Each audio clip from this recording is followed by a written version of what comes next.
22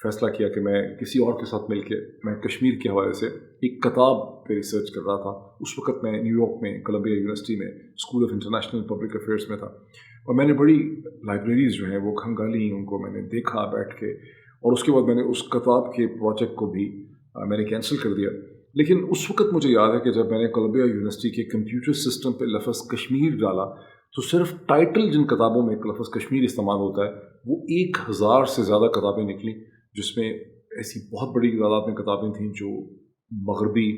American writers نے لکھی ہوئی تھیں, کچھ پاکستانیوں نے لکھی ہوئی تھیں, بہت بڑی تعداد میں ہندوستانیوں نے کتابیں لکھی ہوئی تھیں, اور ایک سے ایک ڈسکرپشن وہاں پہ موجود تھی. تو اس لیے تاریخ کے جو حقائق اور فیکٹس ہیں اس پہ بہت زیادہ جانے کی گنجائش نہیں ہے, اور یہ فیکٹس بڑے اسٹڈڈ ہیں,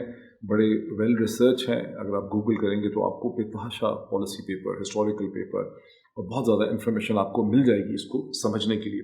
جب میں کل اس پہ وی لاگ نہیں کر سکا اور مجھے بار بار اپنا وی لاگ ڈسکارڈ کرنا پڑا, جو کبھی نہیں ہوا, 3 گھنٹے تک میں ایفرٹ کرتا رہا اور میں نے اس پروجیکٹ کو کینسل کر دیا. اس کی ایک وجہ تو یہ تھی کہ ٹاپک میرے لیے بہت ٹریجک تھا, بہت میرے لیے بہت یہ دکھی ٹاپک ہے. لیکن اس کی ایک اور بھی وجہ تھی, اور وجہ یہ تھی کہ مجھے بارہا یہ احساس ہوا that I am not being honest. میں اپنے آپ سے اور باقی سب سے سچ نہیں بول رہا, اسے گلوس کرنا چاہ رہا ہوں, اسے کور کر رہا ہوں, اسے کیموفلاج کر رہا ہوں, اور جو اصل چیز کہنے والی ہے وہ میں کہہ نہیں پا رہا. اور آج میں نے ڈیسائیڈ کیا کہ میں اس کو جتنی پولائٹلی کہہ سکوں وہ میں کہوں گا. اور وہ چیز یہ ہے کہ پاکستان کی جو 70 برس کی کشمیر پالیسی ہے دیٹ از ان شیمبلز. پاکستان کی 70 برس کی کشمیر پالیسی جو ہے وہ ناکام ہو چکی ہے, اس کا کوئی اس وقت سینس آف ڈائریکشن نہیں ہے, اور پاکستان کو اپنے کشمیر کاز کے اندر بہت بڑی ناکامی جو ہے ہو چکی ہے. Pakistan Kashmir policy stands fragmented, ٹوٹ پھوٹ چکی ہے. بہت خاص کر کے گزشتہ چند ماہ میں پاکستان میں جس طرح سے رجیم چینج ہوئی ہے, جن بنیادوں پہ ہوئی ہے, جن محرکات پہ ہوئی ہے, جس قسم کے انفلوئنسز اس کے پیچھے ہیں پاکستان سے باہر, اس نے پاکستان کی کشمیر کاز کو, پاکستان کی کشمیر کے نیریٹو کو ناقابل تلافی نقصان پہنچایا. لیکن اس کی اس وقت میں ڈیٹیل میں نہیں جاؤں گا. میں تھوڑا سا بہت ہی کوئکلی اگر کہوں کہ پاکستان کی کشمیر پالیسی کے فیلئر کے کم از کم 5 اس کے چیپٹرز ہیں, 5 اس کے آئٹم ہیں, ٹکٹ آئٹم ہیں, چیپٹرز ہیں, 5 اس کے فیزز ہیں. پہلا فیز اس کا 1946-47 کی جو انڈیوائڈڈ برٹش انڈیا کی پالیٹکس ہے, جب ڈویژن ہو رہی تھی برٹش انڈین امپائر کی, برٹش انڈین جو سب کانٹیننٹ تھا, اس وقت قائد اعظم محمد علی جناح کا یہ خیال, یہ تصور, ان کا یہ آبجیکٹو, ان کی یہ تھنکنگ کہ میں ایک طرف تو کشمیر جو ہے اس کو میں اس لیے کلیم ہم کر سکیں گے پاکستان میں کیونکہ ہم مسلم پاپولیشن ہے, جغرافکلی کنٹیگوس ہے, تمام ہسٹوریکل جغرافیائی راستے, ٹریڈ, ایجوکیشن سب جو ہے وہ پاکستان سے گزرتا ہے, ان ایریا سے جو پاکستانی پنجاب میں ہیں. اور یہ کہ اور حقیقت بھی یہ تھی کہ کشمیر جسے ہم کشمیر کہتے ہیں اس کے تاریخ میں اور جغرافیہ میں کوئی بھی وائبل اور practical functional links in areas کے ساتھ تھے ہی نہیں جو آج انڈیا پراپر ہے as a result of the division of the Punjab یا برٹش انڈیا. ورنہ ظاہر ہے کہ یہ سب علاقہ جو ہے, یہ ساری ٹیریٹری, یہ سارا جغرافیہ جو ہے یہ ہندوستان تھا. اس کی اپنی ایک تاریخ تھی, اور 13ویں صدی سے پہلے کا جو کشمیر ہے اس پہ ہندو مت کی جو اسٹیمپ ہے وہ بڑی گہری تھی. 13ویں صدی کے بعد کشمیر میں بہت تیزی سے اسلام جو ہے وہ پھیلا, لیکن جو اسٹیمپ تھی اس کے ساتھ ہی ایک اسپریچول ڈائمینشن بھی تھی جس کا ذکر مسلسل ہندوستان کے کشمیر لٹریچر میں ملتا ہے کہ کیسے کشمیر ہندوستان کی اور ہندو مت کی جو ثقافت ہے, اس کی جو ایک اسپریچول ڈائمینشن ہے, اس کے ساتھ کشمیر کا بڑا گہرا تعلق ہے. لیکن یہ ایک فلاڈ آرگومنٹ ہے بیکاز وہ اسپریچول ڈائمینشن کا پھر پنجاب سے بھی تعلق ہے, سندھ سے بھی تعلق ہے, خیبر پختونخوا کے ساتھ بھی بہت ہی گہرا تعلق ہے, اور ایک زمانے میں اس کا افغانستان کے ساتھ بھی بہت گہرا تعلق ہے بیکاز ایک وقت ایسا بھی تھا 7ویں 8ویں 9ویں صدی سے پہلے کہ یہ پورا کا پورا جو سب کانٹیننٹ ہے یہ ہندو مت اور ہندو تہذیب جو ہے اسی کا گہوارہ تھا, جس کی حدیں ملیشیا اور انڈونیشیا تک بھی اس کے ڈانڈے جو ہیں وہ جاتے رہے ہیں. But coming back to the topic کہ پاکستان کی جو فیلئر ہے اس وقت ہے جب محمد علی جناح کی پہلا فیلئر اس وقت ہے 47 کے ٹائم پیریڈ میں, جب Quaid Azam Muhammad Ali Jinnah for lack of the vision of the future یہ سوچتے رہے کہ میں نظام آف حیدرآباد جو ان کے کلائنٹ رہ چکے تھے، ان کے ساتھ ان کی دوستی بھی تھی، نظام آف حیدرآباد کی تمہیں انڈیپینڈنس کو ہم سپورٹ کر سکتے ہیں، جس نے پاکستان کو قرضہ بھی دیا تھا اس وقت 200 ملین انڈین روپیز کا، جو ابھی کچھ عرصہ پہلے ہی میرا خیال ہے چند مہینے پہلے فائنلی اس کا فیصلہ ہوا کہ وہ فنڈز بھی ہندوستان ہی کو ملے ہیں. لیکن اس وقت ان کی ایک تھنکنگ یہ تھی کہ ہم اور نیو اسٹیٹ آف پاکستان اور مسلم لیگ حیدرآباد کی انڈیپینڈنس کو بھی سپورٹ کر سکتی ہے کہ نظام آف حیدرآباد جو ڈویژن کا پرنسپل تھا اس کے تحت آزاد رہ سکتے ہیں، بیکاز ان کی ٹیریٹری بہت بڑی ہے. حالانکہ نظام آف حیدرآباد کی جو آبادی تھی، جو حیدرآباد کی آبادی تھی، وہ پریڈومننٹلی آلموسٹ 75-80% جو ہے وہ ہندو تھی. 400 سال سے ایک مسلم ایلیٹ فیملی جو تھی نظام آف حیدرآباد کی جو نظامز ہیں وہ وہاں پہ رول کر رہے تھے. مغل زمانے کی جو باقیات اور سکسیسر ہیں اس میں یہ تھے. دوسری طرف ان کا یہ تھا کہ because of the geographical contiguity, historical contiguity, and because of not having a functional link with the areas that will fall in India, Punjab کی ڈویژن کے نتیجے میں، یا پنجاب انہوں نے سوچا بھی نہیں تھا کہ گرداسپور کا ڈسٹرکٹ جو ہے اسے لارڈ ماؤنٹ بیٹن اور ریڈ کلف جو ہے ہندوستان کو دے دیں گے. تو دونوں کشتیوں میں محمد علی جناح نے پاؤں پھیلایا ہوا تھا. اس کو نقصان یہ ہوا کہ اس وقت چونکہ ہندوستان کے اندر کانگریس کے اندر ایک مائنڈ سیٹ ایسا تھا جو یہ سمجھتے تھے کہ کشمیر کو ہندوستان کے اندر شامل کرنے کا جو کاز ہے یہ بڑا مشکل ہے اس کو جسٹیفائی کرنا، کہ اگر آبادی جو ہے وہ آلموسٹ 80-90% جموں اینڈ کشمیر ملا کے 84% جو ہے یہ مسلم ہے. جغرافیکل کنٹیگیوٹی پاکستانی پنجاب کے ساتھ ہے، کوئی ہسٹوریکل جغرافیکل لنک نہیں ہے. تو کم از کم وہ گروپ اسکول آف تھاٹ جو پٹیل کے سردار ولبھ بھائی پٹیل کے ساتھ الائن تھا، ناٹ دی نہرو گروپ، وہ یہ سوچتا تھا کہ آپ پاکستان کے ساتھ ڈیل کریں کہ حیدرآباد ہندوستان کو ملے تاکہ ایک پیسفل سیٹلمنٹ ہو جائے. اس وقت یہ کلیئر نہیں تھا کہ حیدرآباد کی فائنل انکلوژن جو ہے انڈیا پراپر کے اندر کس طرح سے ہوگی. بعد میں آپریشن پولو ہوا 1948 میں لارڈ ماؤنٹ بیٹن کے چلے جانے کے بعد. تو ایک انسرٹینٹی تھی جس میں ولبھ بھائی پٹیل گروپ جو ہے وہ کشمیر کو حیدرآباد کے ساتھ ٹریڈ آف کرنے کو تیار تھا. یہ وہ پہلا فیلئر اور اپرچونٹی ہے جس سے مسلم لیگ اور خود قائد اعظم جناب محترم محمد علی جناح جو ہے اس کو گراسپ نہیں کر سکے. اور پھر وہ شیخ عبداللہ کی کیا اہمیت ہوگی، کیسے نہرو شیخ عبداللہ کی لیڈرشپ کو ایکسپلائٹ کرے گا آن اے سیکولر پلیٹ فارم، یہ بھی جناح جو ہے انہوں نے انڈر ایسٹیمیٹ کیا Nehru's potential to play with the situation. Second failure اس وقت ہے جب جنگ چھڑ گئی آفٹر دی انیکسیشن جو کی مہاراجا نے، اور جو سب کچھ ہوا اس کی میں ڈیٹیلز میں نہیں جاتا. جو 47-48 میں کشمیر جب بیٹل گراؤنڈ بن گیا اور جب پنڈت نہرو اسے اقوام متحدہ یونائٹڈ نیشن سیکیورٹی کونسل میں لے گئے، دوسری بڑی غلطی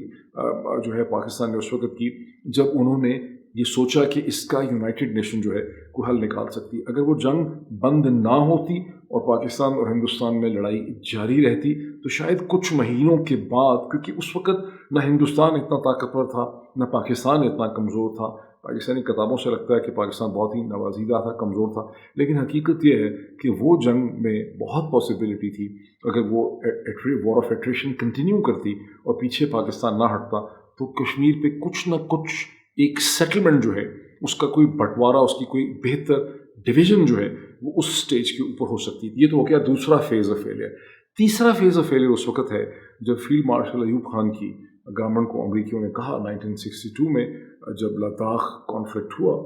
اور پنڈت نہرو کے زمانے میں ہندوستان کی فوجوں کو بہت بڑی ڈیسائزو ڈیفیٹ ہو گئی، انڈیا کی ملٹری اسٹرکچر بڑا ڈی مورلائز تھا. وہ ایک بریلینٹ اپرچونٹی تھی فیلڈ مارشل ایوب خان کے لیے، اگر ان کے پاس ویژن ہوتا، جو تھا نہیں ان کے پاس، اور ان کو چائنیز نے اپنے ایمبیسڈر کے ذریعے کنوے بھی کیا، تو انہوں نے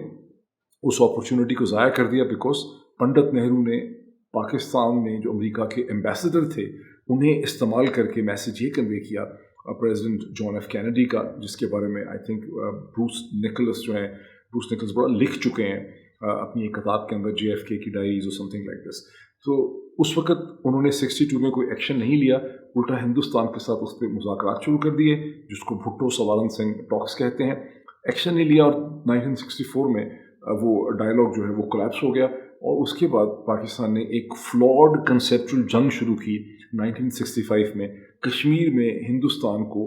کسی پراپر نیگوسیشن ٹیبل پہ آنے کے لیے. یہ تو ہو گیا تیسرا فیلئر. چوتھا فیلئر جو ہے وہ اس وقت ہوا جب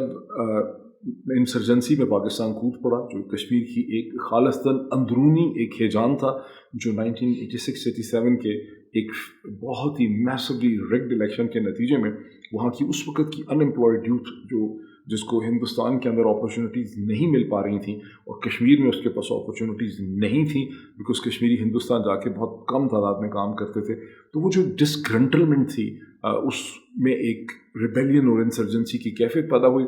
جس کو جنرل ضیاء الحق کی حکومت نے ان کے فالوورز نے اس وقت 1988 کے بعد اس میں انویسٹ کرنا شروع کر دیا اور پھر ایک ایسی انسرجنسی ہوئی جس میں ہندوستان کے لیے بہت بڑے پرابلمس کھڑے ہوئے. لیکن 93-94 کے around Jammu and Kashmir liberation front جس کو پاکستان سپورٹ کر رہا تھا JKLF اسے ہندوستان کی فوج نے سرنڈر کرنے پہ مجبور کر دیا. یہ وہی زمانہ ہے جب کشمیری حریت پسند یاسین ملک اور بہت سے لوگ جو ہیں وہ انہوں نے سرنڈر کیا اور پھر اس کے بعد وہاں سے جیل سے ان کو رہائی ملی. تو یہ تو ہو گیا چوتھا فیلئر. اور اس فیلئر کے بعد جو اس سے بڑا فیلئر ہے وہ یہ کہ پاکستان نے یہ سمجھا کہ جو کشمیری انسرجنسی اور ریزسٹنس فیل ہو گئی ہے ہم اس کو سبسٹیٹیوٹ کر سکتے ہیں by sending people from Azad Kashmir جس میں آزاد کشمیری بھی تھے اور اس میں پنجابی بھی والنٹیئر تھے جو جہاد کے لیے بھیجا گیا. یہ فیز بھی تقریباً 1999 اور 2000 میں جب 9/11 ہوا جو 5واں فیز ہے فیلئر کا تو اس تک تقریباً ختم ہو چکا تھا. ہندوستان نے بڑی کوشش کی کہ پاکستان کو ایک دہشت گرد اسٹیٹ قرار دے دے اور چونکہ پاکستان سپورٹ کرتا تھا ملیٹنسی کو ملیٹنٹ اسٹرگل کو لیکن ہندوستان اس میں اس وقت تک کامیاب نہیں ہو سکا. تاہم جو 5واں بڑا فیلئر پاکستان کا آتا ہے وہ یہ کہ 9/11 کے بعد اور 93-94 میں جس وقت ہندوستان کے پرائم منسٹر نرسمہا راؤ نے ایک دفعہ کشمیر کے حوالے سے اسٹیٹمنٹ دی تھی جب ان سے پوچھا گیا کہ what is the limit of your compromise on Kashmir تو انہوں نے کہا تھا کہ اسکائی از دا لمٹ. وہ بھی ایک بہت اچھی اپرچونٹی تھی اگر پاکستان کوئی میننگ فل ڈائلاگ ان کے ساتھ کر سکتا ہوتا. پھر 1999 میں جب اٹل بہاری واجپئی یہاں تشریف لائے نواز شریف صاحب کی انویٹیشن پہ لاہور آئے اس وقت بھی ایک اپرچونٹی تھی کہ کشمیر پہ کوئی میننگ فل قسم کا اس میں مل تو کچھ نہیں سکتا تھا ٹیریٹوریل ایکسچینج تو نہیں ہو سکتا تھا لیکن ایک زیادہ viable lasting solution that could have given peace to India and Pakistan and peace of life to the Kashmiris ایک آنریبل لائف وہ بھی اپرچونٹی جنرل مشرف کی جلد بازی کی وجہ سے بے وقوفی کی وجہ سے لیک آف وزڈم جو تھی لیک آف فورسائٹ کی وجہ سے ضائع ہو گئی. 9/11 کے بعد دنیا کی ڈیفینیشنز بدل گئی اور کشمیری حریت پسند اور فریڈم فائٹرز کو بہت آسانی سے ہندوستان نے دہشت گردی کے کھاتے میں اور پیٹے میں ڈال دیا اینڈ ریسٹ از ہسٹری. مجھے یاد ہے کہ جنرل محمود علی درانی جن کو عرف عام میں میڈ بھی کہا جاتا ہے جو ایک زمانے میں ایڈوائزر یا اسسٹنٹ تھے ٹو جنرل پرویز مشرف جو پریزیڈنٹ تھے 2003 یا 4 کا انہوں نے مجھے قصہ سنایا اس وقت 2005 میں کہ کیسے جب وہ اپنی رپورٹ لے کر گئے جنرل مشرف کو یہ بتانے کے لیے کہ Pakistan has lost the Kashmir thing and need to rethink the whole thing تو جنرل مشرف نے اٹھا کے کاغذ اور فائلیں ان کو ماری ان کو کہا دفعہ ہو جاؤ میری نظر سے گم ہو جاؤ اگر کسی نے ویریفائی کرنا ہے تو جنرل محمود علی درانی سے اسے ویریفائی کر سکتے ہیں. یہ تو میں نے آپ کو 5 فیزز جو ہیں اس فیلئر کے میں نے آپ کے سامنے اس میں رکھ دیے ہیں. مجھے ایسا لگتا ہے کہ گزشتہ 3 برس میں جب سے اگست 2019 ہوا یا اس کے پہلے سے پاکستان کی جو کرنٹ اسٹیبلشمنٹ ہے اس نے تو یہ ریئلائز کر لیا کہ کشمیر از اے لاسٹ کاز اور آگے بڑھنے کی ضرورت ہے. اور جو ہم نے دیکھا کہ جو رجیم چینج کا ڈرامہ پاکستان میں ہوا ہے اس کا بھی کچھ نہ کچھ کنیکشن اس انٹرنیشنل محرکات سے ہے جس کے ڈانڈے ہندوستان اور کشمیر سے جا کے ملتے ہیں. But once again this is beyond the domain of this particular value. لیکن پاکستان کی جو باڈی پالیٹک ہے اور پاکستان کا جو میڈیا ہے اور پاکستان کی جو پبلک اوپینین ہے اور جو سیاسی بیانیہ اور نیریٹو ہے وہ اس حقیقت کو نہیں تسلیم کر سکا جس طرح سے پاکستان کا یہی سارا جو سیکشن ہے اس نے اس حقیقت کو تسلیم نہیں کیا کہ اسرائیل کے ساتھ ہماری کوئی فائٹ نہیں تھی فرام دا بگننگ اور ہم نے اس لڑائی کے اندر اپنے جو رجحانات پیدا کیے ہیں اس کی وجہ سے اور خاص کر کے 1990s کے بعد سے جب سوویت یونین کے کولیپس ہو گیا تو پاکستان کو اس سے صرف نقصان ہوا اور ہندوستان نے اپنی اسٹریٹجک پوزیشن کو بہت مضبوط کر لیا. لیکن پاکستانی پبلک اوپینین جو ہے اس میں اس چیز کو ابھی بھی آپ اوپنلی صداقت سے سچائی سے اسے آپ ڈسکس نہیں کر سکتے. اسی طرح کشمیر کے حوالے سے کہ کیا کرنا ہے وے فارورڈ کیا ہوگی کشمیریوں کے لیے کشمیریوں کے بیسٹ انٹرسٹ میں پاکستان کے لیے اور پھر ہندوستان پاکستان کے لیے اس کے بارے میں کوئی آنیسٹ سنسیئر جینون میننگ فل سبسٹینٹیو پبلک ڈبیٹ جو ہے وہ نہیں ہے. اگر آپ ابھی جو ٹویٹس دیکھیں ابھی حال ہی میں 5 اگست کو جو ٹویٹس ہوئے ہیں وہ میں ابھی آپ کو پڑھ کے سناتا ہوں بہت سے تو آپ دیکھیں گے کہ اس میں ایک ڈی ریئلائزیشن بھی ہے حقیقت کا ڈینائل بھی ہے اور اس کے اندر ایک فضول قسم کی الزام تراشی بھی ہے پوائنٹ اسکورنگ کے لیے. ایک میرے پاس ہاتھ میں نہیں ہے, عطا تارڑ صاحب نے ایک ٹویٹ کیا سنگل لائنر, کشمیر بنے گا پاکستان انشاءاللہ. اب ظاہر ہے کہ 2022 میں دور دور تک اس قسم کا کوئی اسکوپ نہیں ہے, and this is an example out right denial کے 5 اگست کو انہوں نے ٹویٹ کر کے اپنے سر سے آئی ہوئی مصیبت جو ہے اس کو اتار لیا. محترمہ مریم نواز صاحبہ کا ٹویٹ آپ کے سامنے رکھتا ہوں. کشمیر سے پیار ہمیں وراثت میں ملا ہے اور اہلیان کشمیر کا پیار ہمارا سب سے بڑا اثاثہ ہے. اس جنت نظیر کو نہ تو مشرف ہم سے جدا کر سکا, نہ ہی عمران نیازی کے خفیہ معاہدے ہم سے جدا کر سکتے ہیں. ہم کشمیر سے ہیں اور کشمیر ہمارا ہے. اور انہوں نے بڑی ایموشنل سے پکچر بھی اپنے ساتھ کھنچوا کے لگائی ہے. دس از ٹوٹل, اب میں کیا کہوں اس پہ, مطلب یہ منافقت بھی ہے کہ عمران خان پہ حملہ اور مشرف پہ حملہ. نہ مشرف کا کوئی لمبا چوڑا رول بنتا ہے, عمران خان کا تو سرے سے بنتا ہی نہیں ہے, اور نہیں اس کا مطلب یہ ہے کہ ایسا نہ ہی نواز شریف صاحب یا PMLN کی اس میں کوئی قصور ہے. جو پریزنٹ سچویشن ہے, احسن اقبال صاحب نے بھی کوئی کمی نہیں چھوڑی. 5 اگست 2019 وہ سیاہ دن ہے جب بھارت نے مقبوضہ جموں اور کشمیر کو یک طرفہ کارروائی کر کے اقوام متحدہ کی سیکیورٹی کونسل کی قرارداد کی مخالفت میں بھارتی یونین کا حصہ بنا ڈالا. اور یہاں تک تو بات چلے ٹھیک ہے, اور اس وقت کی عمران نیازی حکومت مسلسل 4 سال خاموش تماشائی کری رہی. پاکستان کے عوام کشمیر کے عوام کے ساتھ کھڑے. حقیقت یہ ہے, اور احسن اقبال صاحب اس انٹیلیجنٹ انف ٹو نو کہ اگر کسی نے کمپرومائز کیا تو وہ عمران خان نے نہیں کیا, وہ کسی اور ہی نے کیا. جنہوں نے ریئلائز کیا یہ ان کو پہلے سے پتا تھا کہ کیا ہونے والا ہے. بہرحال that is also a bigger subject. Shehbaz Sharif صاحب as prime minister of Pakistan نے خاص سے ریزنیبل قسم کا ان کا ٹویٹ ہے. Today marks the 3rd somber anniversary of India's illegal and unilateral actions of 5th August 2019 that aimed at changing the internationally recognized disputed status of occupied Jammu and Kashmir and altering the demographic structure of the occupied territory. Over the last decades, India has used unbridled force with complete impunity. Generations after generations, brave Kashmiris have persevered in the face of fear, intimidation, torture, and worse forms of human rights violations. Indian oppression has failed to dent their resolve. The Jammu and Kashmir dispute has been a battle of hope against overwhelming odds, of courage against fear, and of sacrifice against tyranny. Today we pay rich tributes to all the martyrs of the illegally occupied Indian occupied Jammu and Kashmir for the ultimate sacrifice, and to their families for the resolve and courage. اچھا, اب یہ ذہن رکھنا ضروری ہے کہ شہباز شریف صاحب کا جو ٹویٹ ہے یہ ان کا یا ان کی ٹیم کا لکھا ہوا نہیں ہے. یہ بڑا نظر آ رہا ہے کہ یہ فارن آفس کی لینگویج ہے, انہوں نے اس کو تحریر کیا ہے. بلاول بھٹو زرداری صاحب نے بھی فارن آفس ہی کا ایک ٹویٹ کیا ہے. Today marks the occupation of 3rd year. Its illegal and unilateral actions of August 5, 2019 reiterates its unflinching support to Kashmiris. Over 7 decades of Indian atrocities have failed to weaken their resolve, will never succeed in quelling the just struggle. بات صحیح ہے, دونوں کی بات صحیح ہے, شہباز شریف صاحب کی, بلاول کی, لیکن دونوں فورن جو آفس ہے یہ اسی کی لینگویج جو ہے یہ بول رہے ہیں. اچھا, چند منٹ اور لوں گا پھر میں اس کو وائنڈ اپ کرتا ہوں.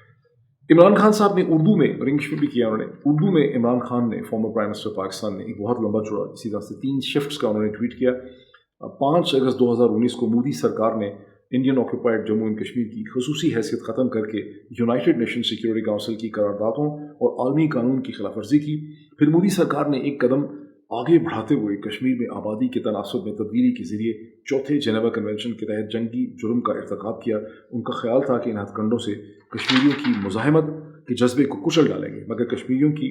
ہوئے مزاحمت نے تقویت پکڑی اور یہ مسلسل مضبوط ہوتی جا رہی ہے. عالمی برادری کی تفریق پر مبنی منتخب اخلاقیات پلس بھارت کے خلاف سے عالمی قانون اور یونائٹڈ نیشن سیکیورٹی کونسل کی قراردادوں کی صریحاً خلاف ورزی پر عالمی برادری کی خاموشی قابل مذمت ہے. ہم سے کہا جاتا ہے کہ انسانی حقوق کی ان خلاف ورزیوں پر صدائے احتجاج بلند کریں, جن کی نشاندہی عالمی برادری میں طاقتور قوتیں کرتی ہیں, مگر جب